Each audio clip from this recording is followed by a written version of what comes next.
कसं मारलं काकाला? अच्छा मारलं? काकाने पण तुला मारलं? कसं मारलं काकाने?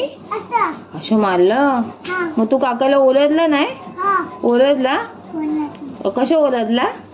हा असं ओरडला.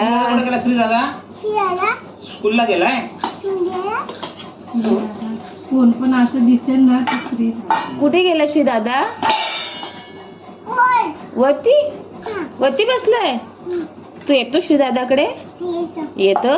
चल मग कपडे घालतो. कपडे घालतो. नवीन कपडे घालतो. चल ना. चल मग जाऊया आपण. श्री दादाला भेटूया ना. काय बोलणार श्री दादाला तू? काय सांग? दादाला खाऊ घेऊया. काय खाऊ घेऊया? काय हे घेऊया? चीज बॉल घेऊया. हे काय आहे?